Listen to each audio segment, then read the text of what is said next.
այսօրվա մեր դասի թեմաներ ամենապայծառ աստղերի երկնքում նրանց տեսանելի բացարձակ աստղային մեծությունները եւ մեր դասը ներկայացնելու ենք փոխանցքի տեսքով, որի ընթացքում աշակերտները պատրաստել են սահիկաշարեր եւ ռեֆերատ աշխատանքներ։ Հիմա Միլենան կներկայացնի իր պատրաստած սահիկաշարը։ Ամենապայծառ աստղերի երկնքում նրանց տեսանելի եւ բացարձակ աստղային մեծությունները։ Գիշերային երկնքում փայլող տիեզերական մարմինները կոչվում են աստղեր։ Դրանք փայլում են տարբեր ձևերով, որոնք եւ տարբեր չափերով։ Դրանք ցույց են տալի նրանց հեռավորությունը երկիր մոլորակից։ Աստղի պայծառությունը։ Աստղերի պայծառությունը չափվում է մեծություններով։ Տեսանելի մեծությունը, թե որքան պայծառ է աստղը երևում երկրից, եւ բացարձակ մեծություն, թե որքան պայծառ կլիներ, եթե գտնվեր 10 պարսեք հեռավորության վրա։ Որքան մեծության թիվը փոքր է կամ բացասական, այդքան աստղը պայծառ է։ Գիշերային երկնքում ամենավառ աստղը, որը երևում է երկրից, Սիրուսն է։ Գիշերային երկնքի ամենապայծառ աստղը, այն գտնվում է մեծություն համաստեղության մեջ։ Տեսանելի մեծությունը -1.46 է։ Եվ պետք է իր բացասական թիվ լինելով, այն պարզում է, որ գիշերային երկնքի ամենապայծառ աստղն է։ Բացարձակ փոքր է, այդքան բարձր է։ Բացարձակ մեծությունը +1.42 է։ Հեռավորությունը երկրից 8.6 լուսատարի։ Ամենամոտ աստղներից մեկն է։ Այո։ Սիրուսը դժմնակի աստղն է։ Այն ունի փոքրիկ ընկերակի, Սիրուս B, սպիտակ թզուկ, որի աստղագետներն անվանում են Ձագուկ։ Դեռևս հին ժամանակներից հին մարդիկ Սիրուսն ակնարկել են տարբեր իմաստներով եւ հյուսել մի շարք առասպելներ։ Հին Եգիպտոսում համարվել է Իսիդա աստվածուհու աչքը։ Նրա հայտնվել է նախազգուշացնում են Նեղոս գետի վարարումը։ Հույների մոտ շան աստղը վերաբերվում է շոքի եւ անհանգստության, իսկ միստիկ ուսմունքներում դիտարկվում որպես գիտելիքի ու հոգեվոր ուժի արդյունք։ Կանոպուս երկնքի հսկա։ Նավագնացների ուղեցույցը երկնքի երկրորդ ամենապայծառ աստղն է, որը գտնվում է Ողնուց համաստեղությունում։ Այն հիմնականում տեսանելի է հարավային կիսագնդից։ Տեսանելի մեծությունը -1.74 է, իսկ բացարձակ մեծությունը -5.53։ Սա նշանակում է, որ իրականում շատ ավելի հզոր է, քան Սիրուսը, պարզապես շատ հեռու է։ Հեռավորությունը երկրից 310 լուսատարի։ Հեռավորության պատճառով է, չէ՞, որ ավելի փոքր է։ Տիեզերագնացները հաճախ օգտագործում են աստղը որպես կողմնորոշիչ կետ տիեզերական նավագնացության համար։ Ըստ հունական առասպելաբանության աստղն անվանում է Մելանիոս թագավորի նավապետ Կանոպուսի պատվին, ով մահացել է Եգիպտոսում տրոյական մեծ պատերազմից վերադառնալուց։ Ծովագնացների համար դեռևս հին ժամանակներից եղել է աստղ ճանապարհորդների պահապանը։ Այո։ Վեգա։ Վեգան քնար համաստեղության ամենապայծառ աստղն է։ Այն շատ կարևոր է աստղագետների համար, քանի որ երկար ժամանակ հենց Վեգայի պայծառությունն են թվել որպես զրոյական կետ աստղային մեծությունների սանդղակում։ Տեսանելի մեծությունը մոտ 0.3 է։ Այն երկնքի 5.5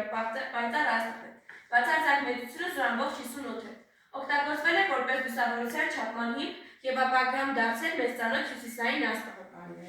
Հեռավորությունը երկրից մոտ 25 լուսատարի է։ Առանձնահատկությունը, որ շատ արագ է պտտվում իր առանցքի շուրջը, ինչի պատճառով ստացել է տափակ տես, այսինքն ստացել է էլիպսի ձև։ Վեգան ունի վառ սպիտակ կամ երկնագույն երանգ, ինչը նշանակում է, որ նրա մակերևույթը շատ տաք է։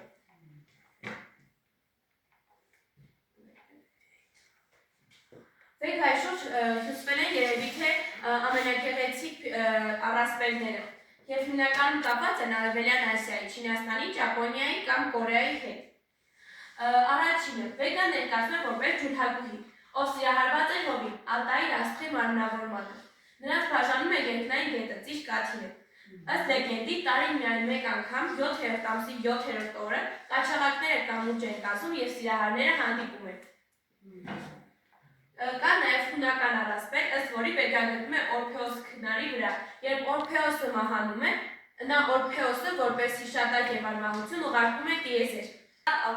Ամբողջությամբ կարապի մարմինն է եւ Դելեբը հանդիսանում է պոչը։ Արաբերեն Դելեբ հենց նշանակում է պոչ, շատ մշակույթներում համարվել նաև երկնային ճանապարհների ուղղայինիչ։ Ամառային եռանկյունի։ Ինչ է ամառային եռանկյուն։ Անոր թե համաստեղություն է, այլ աստերիզմ, աստղերի խումբ, որը ունի հստակ անվանում։ Այն բաղկացած է 3 տարբեր համաստեղություններից՝ վեգան քնար համաստեղությունից, ալտայրը արծվի համաստեղությունից և դրանեբը կարապայի համաստեղությունից։ Ինչպես գտնել աստղի երկնքում։ Այս աստերիզմը տեսանելի է շուրջ ամբողջ տարի, սակայն ամենապայծառ ժամանակը ամառն է, հիմնականում հուլիս-օգոստոս ամիսներին, գտնվում է ամբողջապես զենիթում, հենց մեր գլխավերևում։ Գիտական մշակութային նշանակությունը։ Ծիշտ կաթիլի ուղեցույց։ Ամառային եռանկյունին ծառայում է որպես քարտեզ։ Եթե գտնվում եք շատ մութ վայրում, կտեսնեք, որ մեր դիալեկտիկայի ծիշտ կաթիլը, այսինքն դրա ավելի լուսային հատվածը, անցնում է հենց Դենեբրի, Վեգայի և Ալտայրի միջով։ Ուղղանկյուն եռանկյուն, որը շատ մաթեմատիկական տեսությունների փաստ է դարձել։ Երկնային սիրո պատմություն։ Արդեն նշվել էր Վեգայի ջուրհակուհու և Ալտայրի հովի բաժանված սիրո մասին։ Այդտեղ նրանք բաժանվում են երկնային գետով։ Ըստ արդեն ամբողջացված առասպելի, հենց իսկ Դենեբը և Ալտայրը ընդհանրապես հանդիսանում է այն կամուրջը, որով էլ նրանք հանդիպում են։ Ես ներկայացնում եմ ամենապայծառ աստղերը երկնքում։ Գիշերային երկնքի ամենապայծառ աստղերը դիտելիս կարևոր է տարբերակել դրանց տեսանելի պայծառությունը, որքան պայծառ են դրանք երևում երկրից, և բացարձակ պայծառությունը հաստացի լույսի քանակը, որն արձակում է աստղը։ Առաջին տեղում Սիրիուսն է, շան աստղը։ Սա գիշերային երկնքի ամենապայծառ աստղն է, այն գտնվում է մեր շան համաստեղությունում։ Սիրիուսն այդքան պայծառ է երևում ոչ միայն իր չափերի, այլև երկրին մոտ գտնվելու շնորհիվ, ընդամենը 8.6 լուսատարի։ Գույնը սպիտակ երկնագույն։ Երկրորդ տեղում Կանոպուսը։ Կանոպուսը երկրորդ ամենապայծառ աստղն է, սակայն այն հիմնականում տեսանելի է հարավային կիսագնդից։ Այն հսկա աստղ է, որը շատ ավելի հզոր է, քան մեր Արեգակը։ Համաստեղությունը ողնուց։ Հիմա ուշադիր լսեք, ես այս դիզես հարցեր տամ, տեսնեմ ով է ուշադիր Տրիգեր Կենտավրուսը երրորդ տեղում է, ավելի հայտնի է որպես Ալֆա Կենտավրուս, սա իրականում եռակի աստղային համակարգ է և մեզ ամենամոտ աստղային համակարգն է, մոտ 4.37 լուսատարի, հատկանիշ, այն Արեգակին ամենանման աստղերից մեկն է։ Եվ մենք բազմիցս ենք նշում, որ յուրաքանչյուր աստղ փոքրիկ արեգակ, բայց մեզանից շատ հեռու են, դրա համար մեզ երևում են շատ փոքր։ Չորրորդ տեղում Արթուրը, հյուսիսային կիսագնդի ամենապայծառ աստղն է, այն հեշտությամբ կարելի է գտնել հետևելով մեծ արջի շերեփի, պոչի կորությանը, գույնը նարնջագույն, կարմիր հսկա է կոչվում։ Հինգերորդ տեղում Վեգան հին ժամանակներում եղել է մեր բևեռային աստղը և նորից կդառնա այնպիսի մոտ 12,000 տարի հետո։ Այն քնար համաստեղության ամենապայծառ աստղն է, հատկանիշը, այն առաջին աստղն է Արեգակից հետո, որը լուսանկարվել է։ Հետաքրքիր փաստ, մեր երկնքի ամենապայծառ օբյեկտները հաճախ ոչ թե աստղերն են, այլ մոլորակները,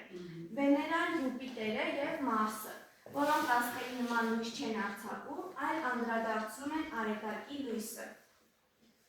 Աստղագիտության մեջ, որքան փոքր կամ բացասական է թիվը, այնքան ավելի պայծառ է աստղը։ Ամենապայծառ աստղերի մեծությունները։ Առաջին տեղում Սիրիուսը, տեսանելի մեծությունը -1.46 է, իսկ բացարձակ մեծությունը +1.42։ Երկրորդ տեղում Կոնոպուսը, տեսանելի մեծությունը -0.74, բացարձակ մեծությունը -5.53։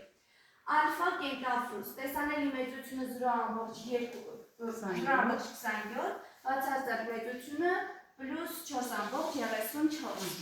Արկտուր, տեսանելի մեծությունը -0.05, իսկ բացարձակ մեծությունը -0.30։ Վեգա, տեսանելի մեծությունը +0.03, բացարձական մեծությունը +0.58։ Ինչ է նշանակում այս թվերը։ Տեսանելի աստղային մեծություն է, սա այն պայծառությունն է, որը մենք տեսնում ենք երկնքում։ Սիրուսն այստեղ առաջատարն է, քանի որ այն շատ մոտ է մեզ։ Բացարձակ աստղային մեծություն։ Սա աստղի իրական պայծառությունն է, եթե բոլոր աստղերը դնեինք նույն հեռավորության վրա։ 10 պարսեք կամ 32.6 լուսանկարի։ Ուշադրություն դարձնենք կոնոպուսի։ Թեև Սիրուսը երկնքում ավելի պայծառ է երևում, -1.46, կոնոպուսն իրականում շատ ավելի հզոր աստղ է, բացարձակ մեծությունը -5.53։ Եթե կոնոպուսը լիներ Սիրուսի տեղում, այն կփայլեր գրեթե լիալուսնի պես։ Շնորհակալություն դիտելու համար։ Շատ ահա։